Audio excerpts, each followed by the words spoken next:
queridos, rever alguns colegas, o Bertinho, que é meu colega de cartório, né? A gente labuta junto ali no fórum. Eu quero convidar então os irmãos e as irmãs para a gente abrir a palavra do Senhor, no Evangelho de João, no capítulo 5, como foi citado durante o louvor, uma das histórias que também mais me impressiona e mais enche o meu coração. É um dos encontros emblemáticos de Jesus, algo que ele fez no coração deste homem e que pode fazer no meu coração, no seu. Eu sei que você já teve experiências como essa, e isso é muito bom ver que o mesmo Deus, o mesmo Jesus que atuou aqui nesse tempo, há 2000 anos atrás, é o mesmo Jesus que continua fazendo a sua obra em nossos corações. Está aqui o Júlio e a família também, que bom ver pelos mais uma vez também, que Deus os abençoe. João capítulo 5, a partir do versículo 1, eu quero ler até o versículo 18, porque além da cura, também tem um episódio interessante que eu gostaria de falar aqui também. Vamos ler então esse texto da palavra. Vocês podem acompanhar, vamos fazer todos juntos a leitura juntos, né, desse texto, esses 18 versículos. Leiamos então, João capítulo 5, a partir do versículo 1. Diz assim: passadas essas coisas, havia uma festa dos judeus, e Jesus subiu para Jerusalém. Ora, existe ali, junto à porta das ovelhas, um tanque chamado em hebraico Betesda, o qual tem 5 pavilhões. Nestes jazia uma multidão de enfermos, cegos, coxos, paralíticos, esperando que se movesse a água, porquanto um anjo descia em certo tempo, agitando-a, e o primeiro que entrava no tanque, uma vez agitada a água, sarava de qualquer doença que tivesse. Estava ali um homem enfermo, havia 38 anos. Jesus, vendo-o deitado e sabendo que estava assim há muito tempo, perguntou-lhe: queres ser curado? Respondeu-lhe o enfermo: Senhor, não tenho ninguém que me ponha no tanque quando a água é agitada, pois enquanto eu vou, desce outro antes de mim. Então lhe disse Jesus: levanta-te, toma o teu leito e anda. Imediatamente o homem se viu curado e, tomando o leito, pôs-se a andar. E aquele dia era sábado. Por isso disseram os judeus ao que fora curado: hoje é sábado e não te é lícito carregar o leito. Ao que ele lhe respondeu: o mesmo que me curou me disse: toma o teu leito e anda. Perguntaram-lhe eles: quem é o homem que te disse: toma o teu leito e anda? Mas o que fora curado não sabia quem era, porque Jesus se havia retirado, por haver muita gente naquele lugar. Mais tarde, Jesus o encontrou no templo e lhe disse: olha que já estás curado, não peques mais, para que não te suceda coisa pior. O homem retirou-se e disse aos judeus que fora Jesus quem o havia curado. E os judeus perseguiam Jesus, porque fazia essas coisas no sábado. Mas ele lhes disse: meu pai trabalha até agora, e eu trabalho também. Por isso, pois, os judeus ainda mais procuravam matá-lo, porque não somente violava o sábado, mas também dizia que Deus era seu próprio pai, fazendo-se igual a Deus. Amém. Vamos orar mais uma vez? Feche os teus olhos e vamos pedir para que Deus fale ao nosso coração, como Ele já tem feito até este momento. Ó Pai, eu quero te agradecer porque a Tua palavra é a verdade, essa palavra que tem edificado os nossos corações ao longo dos anos, dos séculos. E a cada dia que nós abrimos a Sua palavra e cada vez que nós ouvimos parte dela, o Senhor vem com um renovo em nosso coração, trazendo coisas novas, abrindo os nossos olhos sempre para entendermos o propósito do Senhor em nossos corações. Obrigado, Senhor, porque até aqui o Senhor já tem falado conosco neste culto. E eu peço, Senhor, que o Senhor venha nos usar para transmitir ainda um pouco mais do que o Senhor quer falar e fazer em nós nesta manhã. Abençoa-nos, ó Pai, neste momento, conduz com Teu Espírito, que a nosso entendimento, a nossa mente esteja ligada nas coisas do Senhor neste momento. Pai, obrigado por estar aqui, o qual peço a bênção do Senhor sobre cada irmão aqui, cada família, sobre esta igreja, para que a Tua graça a cada dia se renove neste lugar. Obrigado, Senhor, por isso, no nome de Jesus. Amém.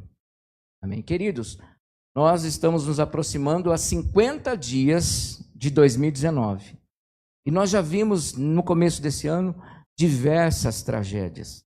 Começando lá dia 25 de janeiro, né, Brumadinho, deixando aí os seus 166 mortos oficialmente e mais de 150 pessoas desaparecidas. Logo, alguns dias depois, no Rio de Janeiro, uma série de eventos, começando no dia 6 com uma enchente, levando a vida de mais 10 pessoas. Logo em seguida, um incêndio no centro de treinamento do Flamengo, né, apelidado de Ninho do Urubu, onde 10 adolescentes entre 14 e 16 anos perderam suas vidas, outros 3 jovens ficaram gravemente feridos. Ainda tivemos no Rio de Janeiro uma ação policial que para alguns foi uma chacina, mas para a polícia foi uma ação necessária. O fato é que 13 morreram naquele dia e depois mais 2 como consequência dessa tragédia. E até mesmo, né, um jornalista nacionalmente conhecido, né, sofre um acidente trágico e assusta o Brasil. Mas, queridos, a gente tem vivenciado muitas outras tragédias. Eu levantei alguns dados interessantes que, de 2016, o levantamento oficial no Brasil, foram que no Brasil nós tivemos nada mais, nada menos do que 31 casos de suicídios por dia, totalizando no ano 11.433 pessoas que tiraram as suas vidas. O outro dado que eu achei interessante é que, segundo a Organização Mundial da Saúde, a cada 40 segundos morre uma pessoa no mundo vítima do suicídio. Significa que quando eu acabar essa mensagem, queridos, provavelmente mais de 50 pessoas já morreram no mundo. Um outro dado alarmante é que no Brasil, em 2017, oficialmente, nós tivemos cerca de 60 mil estupros no Brasil, além de mais de 220 mil casos que se enquadram na chamada Lei Maria da Penha. Também um outro dado alarmante é que em 2018, calcula-se que nós tivemos mais de 60 mil assassinatos no Brasil. São tragédias que não são pontuais, mas que estão acontecendo todos os anos. Mas talvez você pense assim, puxa, graças a Deus, eu, minha família, nós não fomos atingidos por essas tragédias. Mas eu posso dizer que existem muitas outras tragédias que são pessoais, que acontecem todos os dias. Eu mesmo conheço pessoas próximas que passaram por tragédias pessoais ou familiares, enfermidades que levaram entes queridos esse ano. Eu conheço gente que famílias voltam novamente a lutar contra o problema das drogas, famílias que estão destruídas por causa de separação. Conheço gente que já se separou esse ano, divórcio. Conheço famílias que já estão vivenciando conflitos familiares. Conheço situações de gente que está desempregada, que começou o ano perdendo o emprego, e isso é desesperador para um pai de família. Conheço pessoas que estão vivendo hoje na depressão, na solidão, gente que está vivendo até mesmo uma crise ética e moral. E eu acredito que você conheça pessoas assim. E mais do que isso, talvez seja muito perto de você, ou quem sabe você está vivenciando hoje tragédias que são pessoais. Sabe, quando a gente olha esse quadro, né? Essas notícias, essa situação, e aí a gente olha para a igreja, a gente se pergunta, e aí, o que nós como igreja e o Evangelho de Jesus pode fazer, que resposta nós podemos dar a todo esse contexto que a gente tem visto? O Salmo 42 tem uma narrativa interessante, e lá no versículo 3, alguém pergunta para o salmista a pergunta, onde está o teu Deus? Enquanto tantas coisas acontecem, alguém pergunta, onde está o teu Deus? E talvez você já tenha feito essa pergunta, onde está o meu Deus? Ou alguém já te fez essa pergunta, esse Deus que você busca e cultua, onde estava esse Deus quando todas essas coisas estão acontecendo? Sabe, quando acontecem todos esses fatos, a gente ouve muito que a igreja precisa se ressignificar, né? A igreja precisa modificar o seu discurso, a sua teologia, a sua ação. Mas eu sinceramente creio que nós não precisamos mudar as coisas. Eu recebi essa semana, o pastor Wesley passou para mim a devocional, seria desse domingo, né? E a devocional fala de Jesus como a rocha. E rocha nos lembra algo que é firme, algo que é indestrutível, algo que é imutável. Jesus é o mesmo ontem, hoje, será para sempre. Isso significa que o nosso fundamento como igreja é o mesmo. Aconteça o que acontecer, venham as tragédias que forem ao nosso redor, nós não precisamos criar coisas novas. Nós, na verdade, precisamos resgatar aquilo que a palavra de Deus tem a nos dizer. Quando trazemos para os nossos corações aquilo que a palavra tem a falar ao nosso coração, nós entendemos que vai haver esperança e vai haver renovação no nosso coração, como Jeremias escreve em Lamentações, quando ele diz: quero trazer esperança, o que me pode dar, quero trazer à memória o que pode dar esperança, que as misericórdias do Senhor são a causa de não sermos consumidos. Queridos, o Evangelho de Jesus são as misericórdias de Deus dadas ao nosso coração, para que tragédias que a gente tem visto todos os dias, todos os anos, quem sabe na nossa vida e na nossa família, não venha consumir o nosso coração e nos deixarmos derrubados, derrotados, entristecidos, sozinhos, amargurados. Este Evangelho deste Jesus que é a rocha, sempre será a palavra de esperança para o aflito, sempre será o consolo para quem está chorando. Essa rocha sempre será a cura para aquele que está enfermo e sempre será a salvação para quem está perdido. Quando a gente resgata a palavra de Deus, queridos, em nosso coração, quando a gente traz à memória a verdade do Evangelho de Jesus, uma nova esperança se acende em nosso coração. E o texto que nós lemos e que foi citado aqui durante o louvor, é esse texto onde um homem enfrenta uma tragédia pessoal, mas não era só ele. Diz o texto que ali havia diversos enfermos, né? O texto fala claramente que ali estavam enfermos, cegos, coxos, paralíticos, situações diferentes. E se o texto, né, e essa não era o propósito, é claro, Jesus tinha algo a fazer na vida daquele homem especificamente, mas se a gente fosse analisar, ou se a gente pudesse conhecer o histórico de todo mundo que estava ali, a gente ia perceber que as histórias iam ser quase que semelhantes. Talvez tivesse alguém até com mais de 38 anos naquele lugar, tentando encontrar cura. O fato é que aqui estão pessoas que realmente estão necessitadas de alguma ação.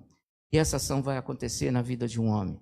Jesus já havia passado em Samaria, ele já havia tido aquela conversa com a mulher samaritana, ele já tinha passado na Galileia, onde ali ele curou o filho de um oficial, e agora ele está descendo novamente para Jerusalém.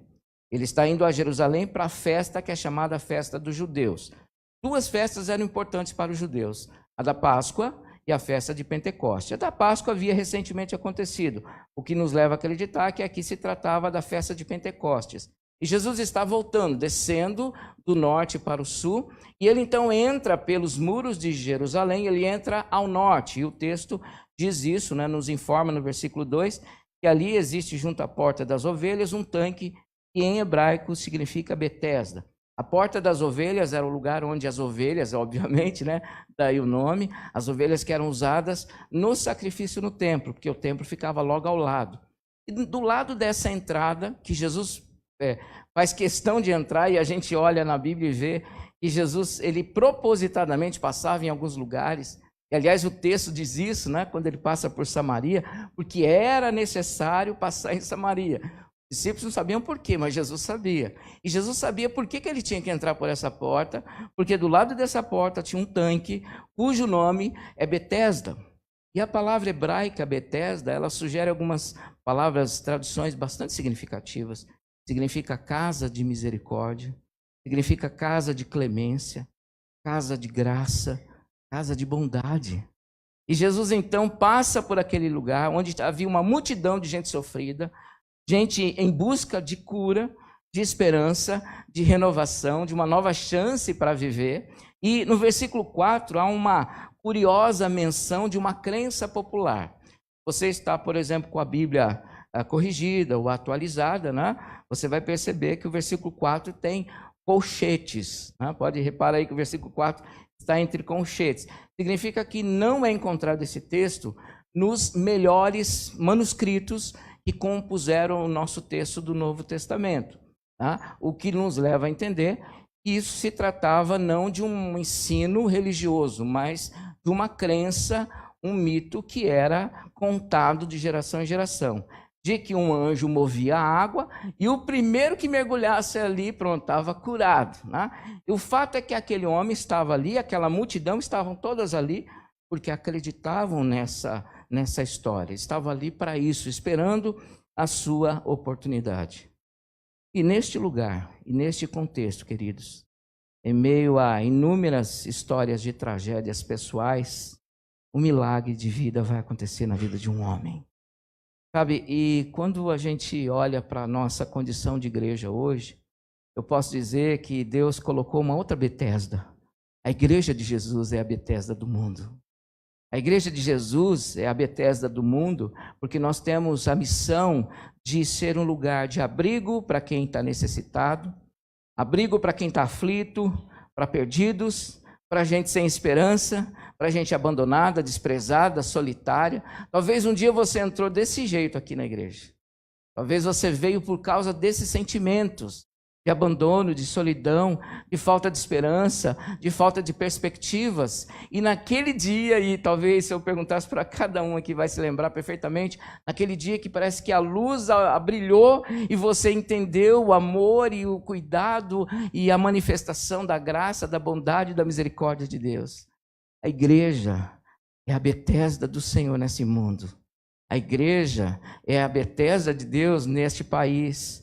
Esta igreja é a Betesda de Deus nessa cidade, para que homens e mulheres encontrem aqui o lugar de esperança. Sabe, quando a gente olha para a palavra e a gente vê que esse texto aqui tem algumas coisas para nos ensinar, sabe, os evangelhos foram escritos com alguns propósitos. O principal deles foi apontar que Jesus Cristo é o Filho de Deus. O motivo dele ter sido escrito, para mostrar que Jesus era Deus e a sua manifestação provava isso. Mas eu creio que os evangelhos também foi escrito de modelo para nós como igreja, para percebermos o que Jesus fez, deveria ser também as nossas ações, o nosso pensamento, o nosso cuidado. O ministério de Jesus passa a ser o nosso, e os evangelhos é uma forma de Jesus mostrar para nós o que é que nós precisamos fazer. Talvez você já tenha enfrentado situações na sua vida em que você sabia onde encontrar respostas, mas provavelmente você encontrou muita gente que não sabia onde encontrar respostas. Talvez você hoje viva tragédias pessoais e você está aqui buscando essas respostas. Ou talvez você está aqui buscando resposta para levar para alguém da sua casa. Eu quero dizer para você que a Betesda de Deus nessa terra tem resposta para dar a essas pessoas. Mas esta igreja só pode realmente evidenciar ser a Betesda de Deus nessa terra quando ela tomar algumas ações à semelhança de Jesus nesse texto, que eu queria compartilhar com você aqui nesta manhã. A primeira maneira de evidenciarmos sermos a Betesda de Deus é quando a igreja é capaz de sentir a mesma compaixão que Jesus sentia pelas pessoas.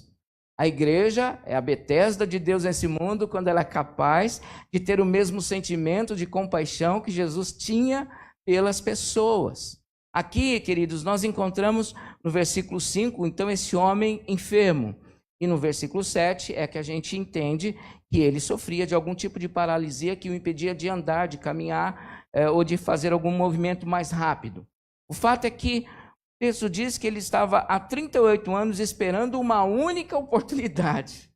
Um momento só para ele seria suficiente. Parece, sabe aquele time de futebol que joga na retranca e que só espera uma chance para fazer o gol? E este homem está há 38 anos esperando a sua única oportunidade.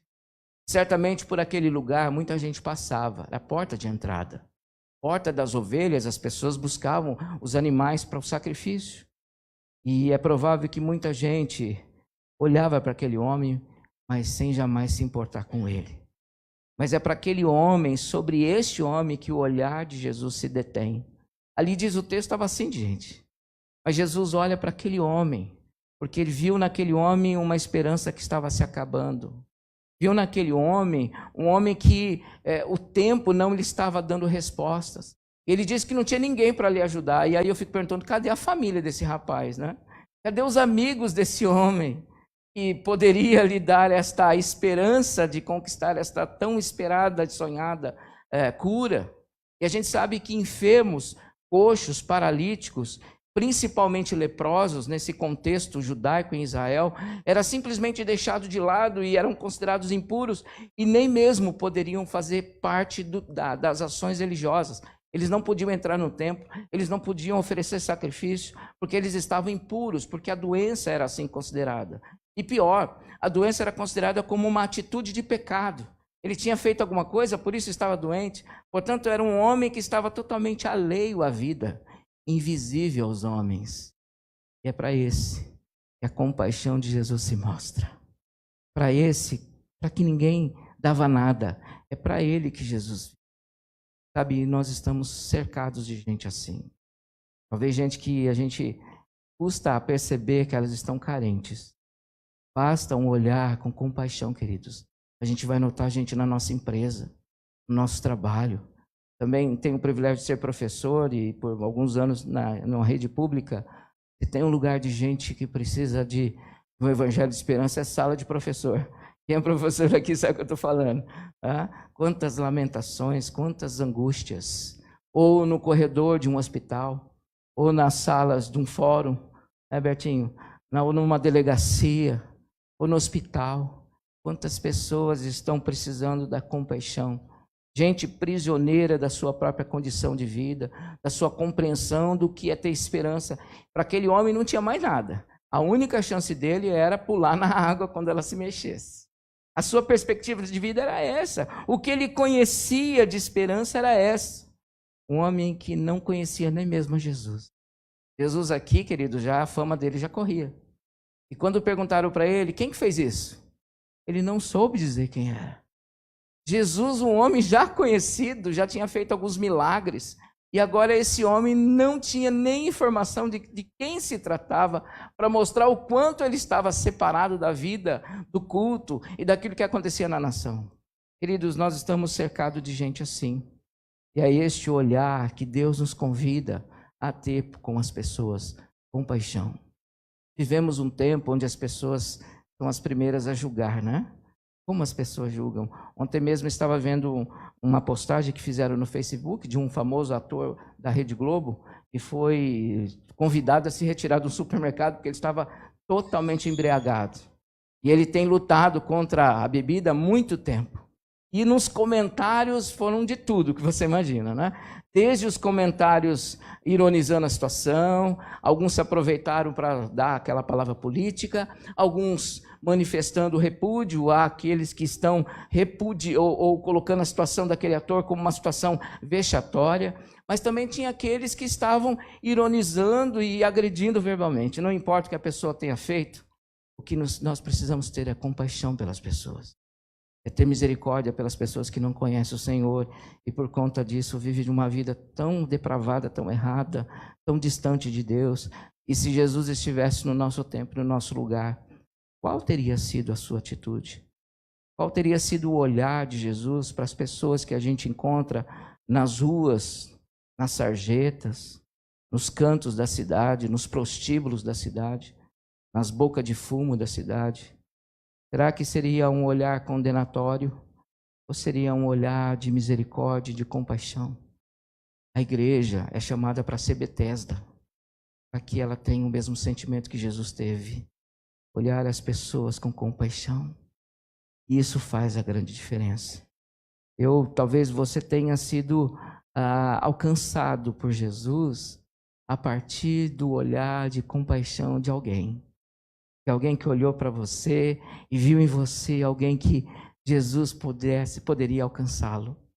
E nós temos o nosso senso de justiça, né? A gente não consegue aceitar algumas coisas. Eu lembro aqui o ano passado, quando aquele ex-ator, que hoje é um cristão, aliás, pastor da igreja da Lagoinha, em Belo Horizonte, né? Tirou a vida daquela jovem atriz Daniela, e as pessoas até hoje não conseguem perdoar. Como é que pode? Ele matou a facada, sim, matou, foi cruel, ele admite isso, mas o olhar da sociedade não é de compaixão.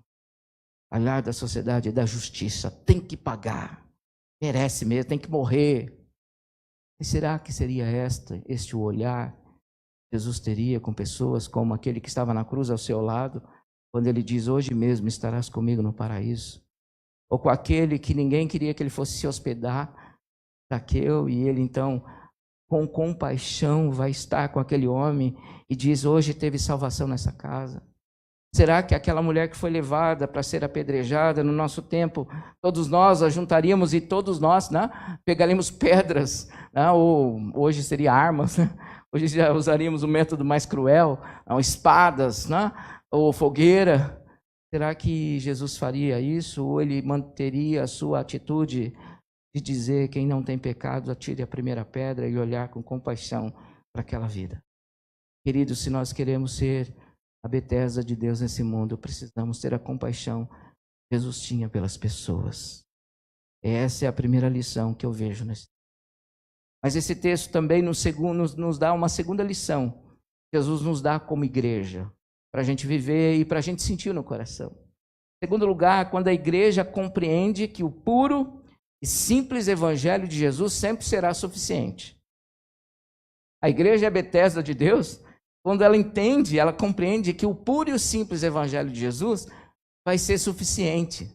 Sabe, é interessante que a situação do rapaz aqui é complicada, né? Ele estava numa situação muito complicada. Segundo essa crendice, né, que eu coloquei, abordei aqui, essa história popular, então o anjo agitava e tinha que ser o primeiro.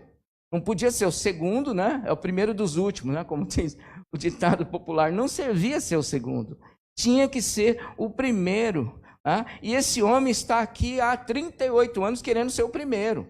Talvez, né, com muito esforço pessoal, sorte, dependência de alguém, né? Quem sabe aí um treinamento com o Usain Bolt, né, o maior corredor do mundo, ou aquele Michael Power, né, que é o que dá o maior salto à distância ultimamente, né? Quem sabe se tivesse um treinamento desse, o rapaz conseguiria ser o primeiro a mergulhar. Veja, queridos, que nós vivemos um tempo que o mundo já é complicado. A gente consegue complicar tudo, né? A gente briga por cada bobagem. Vocês viram o grupo de família como que é? Por causa de um assim ou de um assim, pronto. Vira, a gente discute por pequenas coisas. A gente não gosta das coisas simples. A gente acha que o complicado que é o mais bonito, né? É o mais chique você chegar e ter uma coisa mais complexa. Quantas vezes o simples diz tudo. Aqui eu compartilho com os músicos, né? E a gente às vezes começa a tocar e a gente quer fazer tudo que a gente aprendeu na escola, né?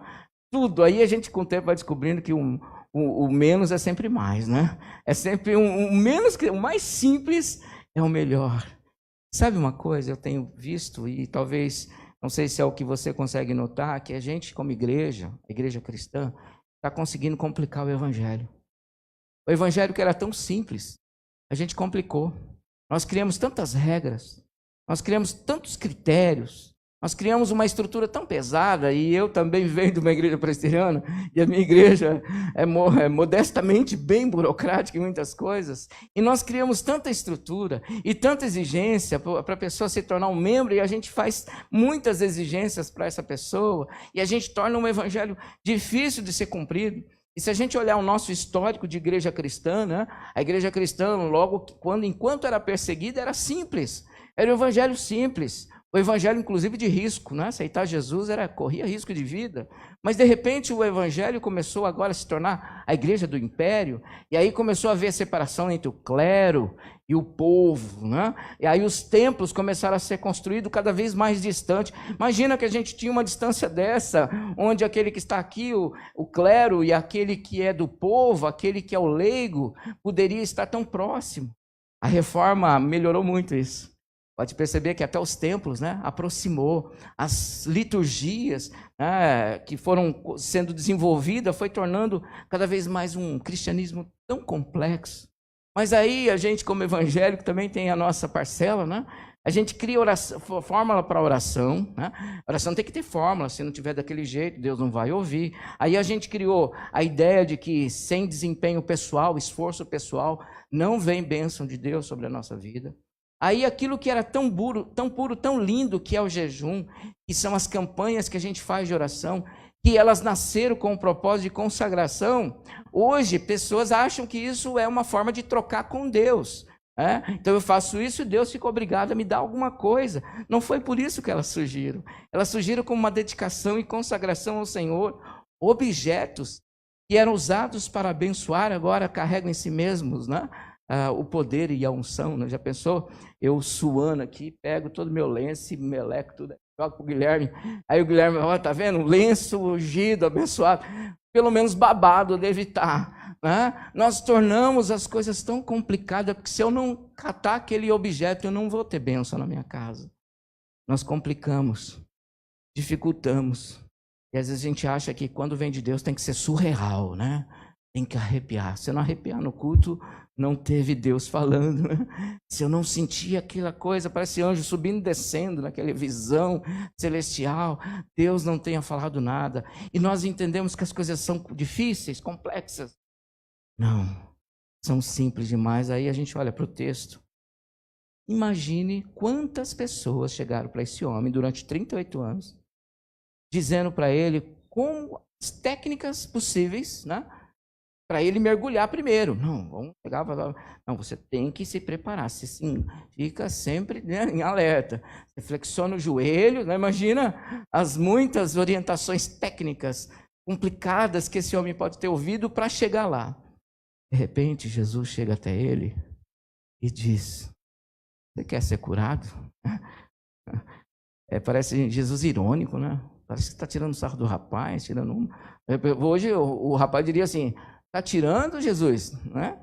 Está tirando de mim? Como assim? Claro que eu quero. E Jesus então simplesmente diz assim: toma o teu leito. Será que passou no coração daquele homem? Só isso? Não é nada, gente. Não preciso fazer nenhuma corrente, nenhuma quebra de alguma coisa. Não tem que guardar nada. Não tem que guardar o sábado, não tem que cortar e vestir tal roupa ou tal forma. Será que não tem mais nada? É só isso mesmo? Sabe, queridos, com o passar dos anos, e eu me incluo nisso, e eu incluo a minha igreja no meio disso, a gente tornou o evangelho pesado. E as pessoas acham que ser evangélico é uma coisa tão complicada, tão difícil, cheia de regra, cheio disso, cheio daquilo, e pior que é mesmo, né? E às vezes nós somos acusados de sermos cheios de regrinha demais. Talvez a gente faça isso, mas a gente não pode esquecer, queridos, que o puro e simples evangelho de Jesus será sempre suficiente.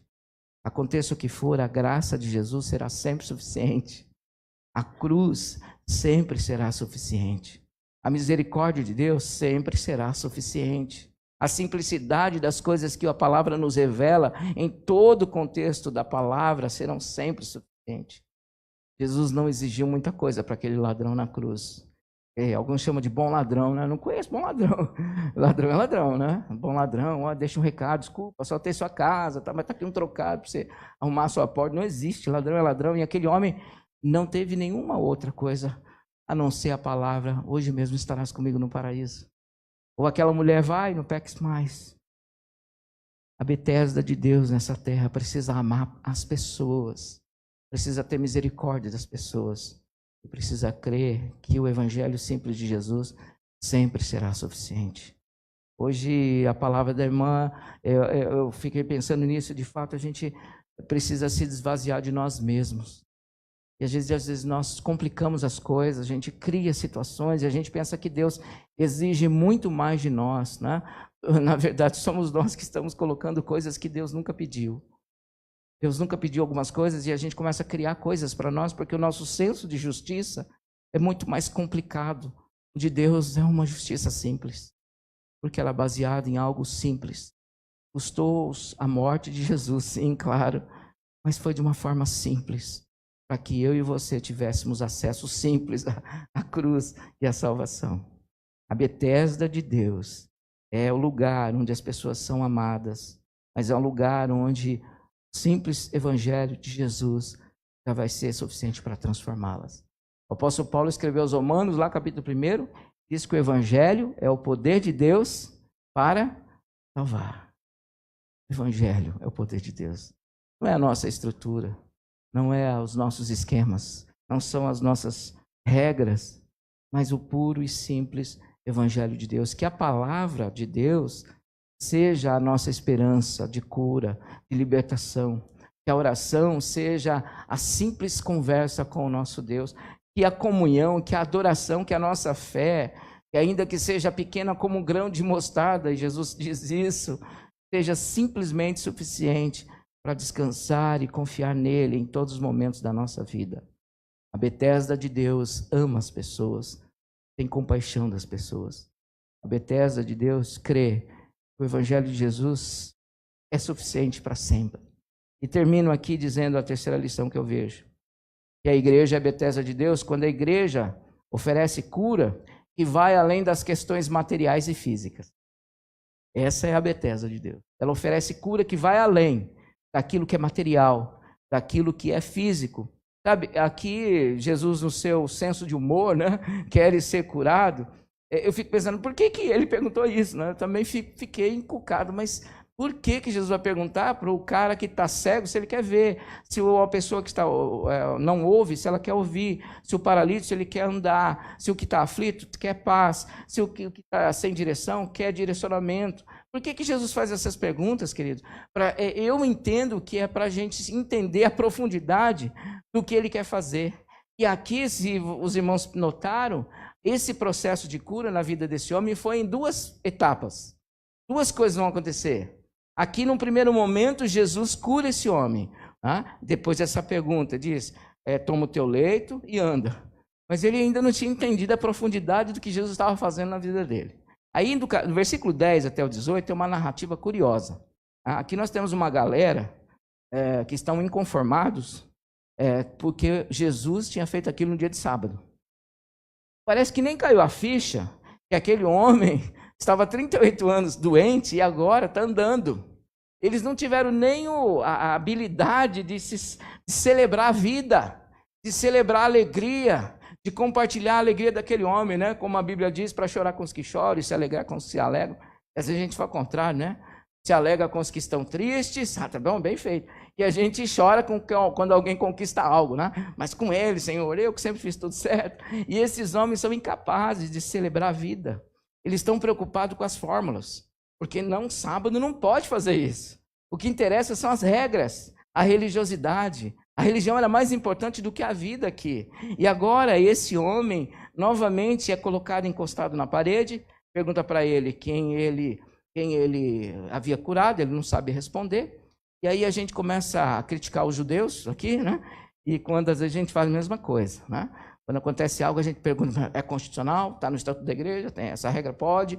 É da nossa tradição? E aí, de repente, a gente se perde com coisas que são menos importantes, quando a vida é muito mais importante. Como os fatos se deram, num momento não interessa. O fato é que aquele homem era paralítico, agora está andando.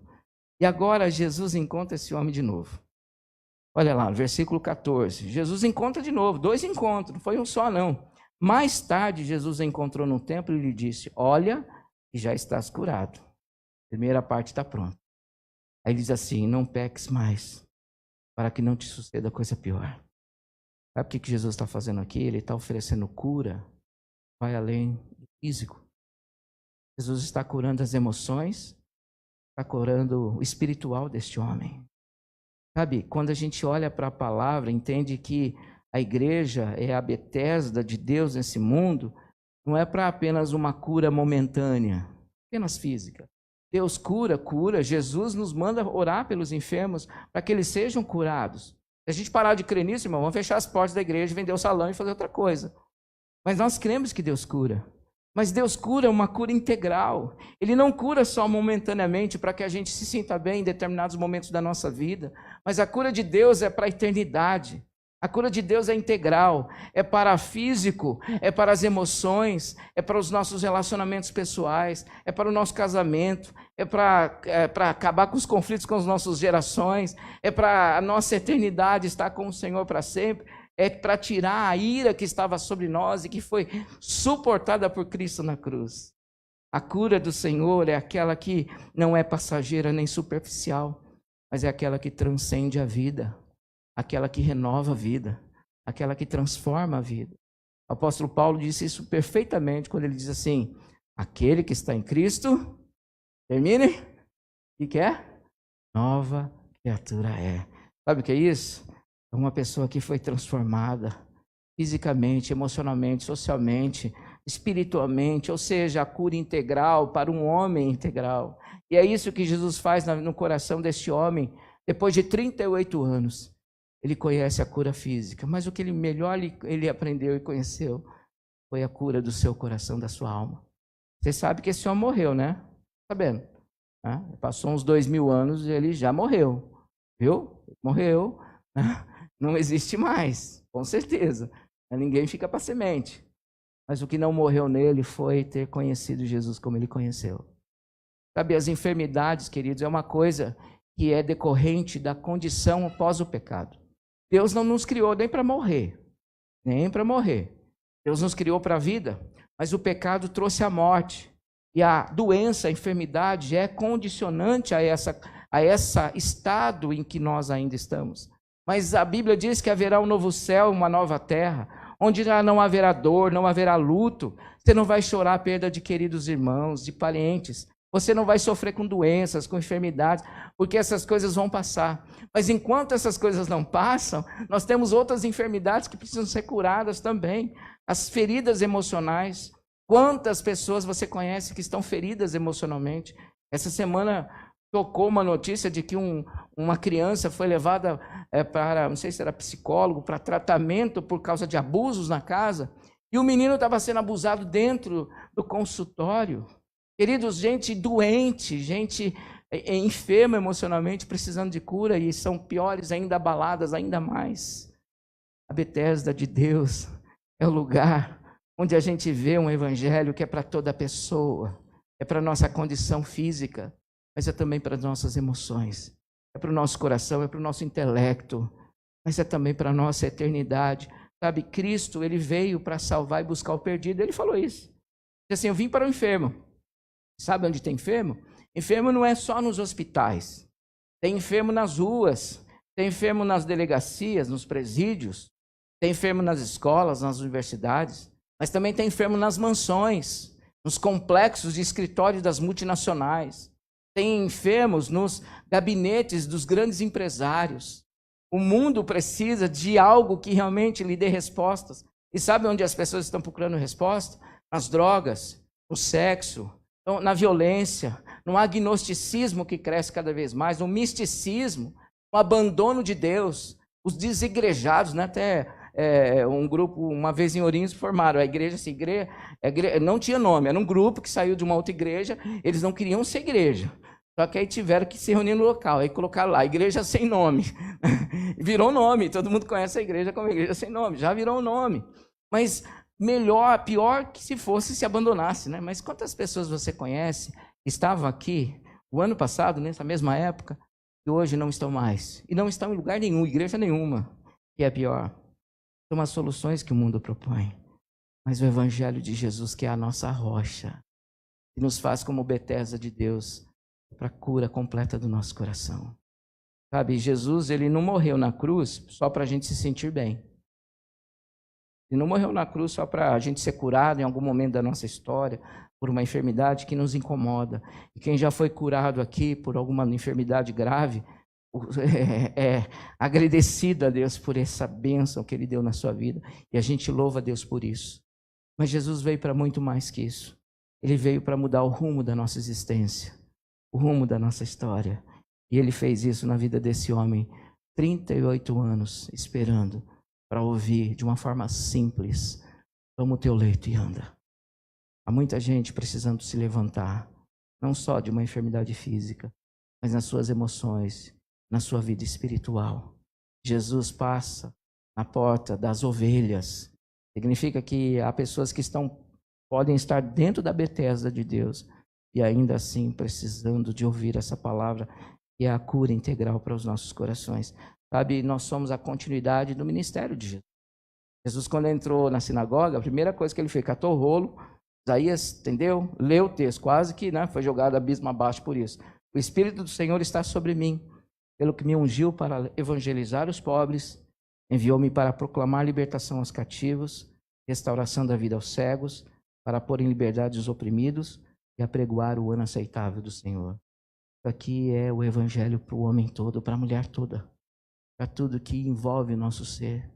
Deus está preocupado com você, com a sua dor, com as suas tristezas, com as suas mágoas, com as suas feridas físicas, mas também com as suas feridas emocionais, com os teus relacionamentos, com a tua vida espiritual, porque Jesus veio para nos dar essa integridade de uma nova vida. E a Betesda de Deus é a igreja que tem compaixão com as pessoas. É a igreja que crê que o Evangelho de Jesus, puro e simples, já sempre será suficiente para transformar, para consolar, para salvar. E a igreja que entende que nessa condição, Jesus não veio só para curas materiais e físicas, mas ele veio para nos transformar como um ser, como um todo. Queridos, concluo dizendo o seguinte: ainda falta 10 meses para acabar o ano. Já entendeu, né, o recado? Em 50 dias nós já tivemos tudo isso. E esse histórico que infelizmente assola o nosso país. Talvez você já experimentou alguma coisa já esse ano. Espero que não. E se não experimentou, você está aqui alegre, porque esses 50 dias tem sido sua bênção. Eu tenho que dizer uma notícia para você. Uma ruim e uma boa, né? Sabe, aqui a história do médico, lembra, né? Da história, já ouviram, né? O médico falou, tem 2 notícias. Pode falar, fala ruim primeiro. Fala boa primeiro, né? Claro. Você tem 30 dias de vida. Eu falei, nossa, essa é boa. Fala ruim agora. A ruim é que eu esqueci de falar 29 dias atrás. Então, a notícia era bem trágica. Tem uma boa e uma ruim. A ruim é que eu tenho uma leve sensação, que eu sou uma pessoa assim que consigo ver o futuro, tá? Uma leve sensação que você vai ter alguns problemas ainda esses 10 meses pela frente. Tenho a impressão que você vai ter problemas para enfrentar. Conflitos, né? Algumas discussões. Né? Eu tenho a impressão que a gente vai ter que enfrentar algumas coisas esse ano ainda. Espero que não sejam tragédias. Mas tragédia pessoal é pessoal, né? O que para um pode ser fina, leve, né? Não é nada, para outro é uma gravidade tremenda. Né?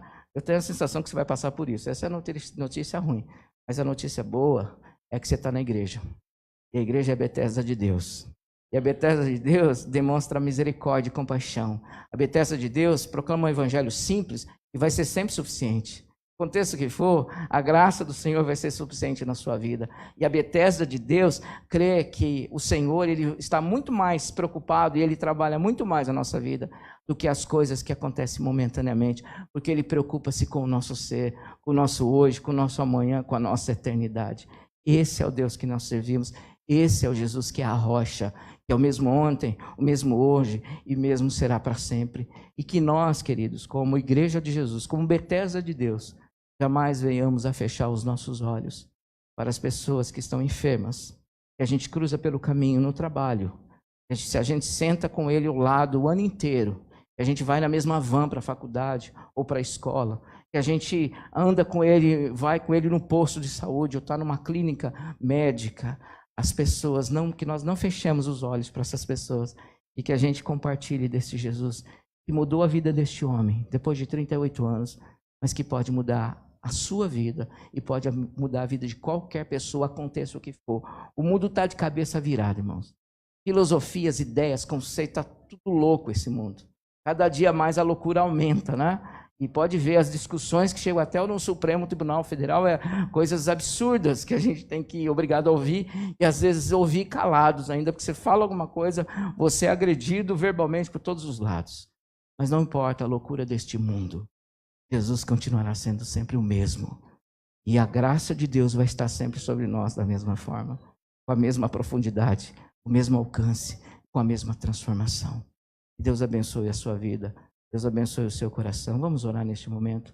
Pai, obrigado porque a sua palavra nos mostra uma experiência tão marcante na vida de um homem há tantos anos atrás, mas que é uma imagem do tempo que a gente vive hoje, de tantas pessoas que a gente convive. Quem sabe até, Senhor, nessa manhã, há queridos aqui que estão passando por tragédias pessoais, por momentos difíceis. Não sei se há 38 anos, mas quem sabe esperando há tempos alguma coisa diferente. Mas obrigado, Senhor, porque nós estamos no lugar certo, que é a igreja do Senhor, a Betesda do Senhor nesse mundo, o lugar de misericórdia, a casa de bênção, a casa da graça. Ó Pai, que a gente tenha essa sensibilidade no coração para olhar as pessoas com compaixão, a ser suporte para as vidas, a poder ser o socorro para aqueles que precisam, a demonstrar a nossa fé no Senhor, através de atitudes de amor, através da ajuda, através da cooperação, mostrando que a nossa fé não é morta, mas a nossa fé se desenvolve através de ações que o Senhor nos deu para que andássemos nela. Ó Pai, nos ajude a sempre se lembrar que o Evangelho de Jesus sempre será suficiente, seja qual for a situação, seja o mundo mais complicado que a gente viva, o Evangelho de Jesus será sempre suficiente para mudar, transformar, consolar e salvar. Ó Pai, nos ajude sempre a ter na nossa mente, na nossa consciência, de que a cura que o Senhor oferece é uma cura integral para todo o nosso ser, não somente para as nossas coisas materiais e físicas, mas para as nossas emoções, para a nossa vida social, mas sobretudo também para a nossa eternidade. Obrigado porque a nossa esperança não está neste mundo, não está nas coisas que há na terra, mas a nossa esperança é o Senhor. E aí poder usufruir de novos céus e nova terra, como a sua palavra nos promete. Obrigado, Senhor, por poder nessa manhã estar com os meus queridos irmãos e aqui juntos, ó Pai, celebrarmos a vida e agradecemos ao Senhor por tudo que o Senhor tem feito e por tudo que o Senhor ainda há de fazer em nosso meio. Graças te dou por isso. Peço a bênção do Senhor sobre nós, no nome de Jesus. Amém. Amém. Que Deus abençoe a todos nessa manhã. Que a palavra tenha encontrado no seu coração aquilo que realmente Deus queria tocar em seu ser. Obrigado, Guilherme. Deus abençoe.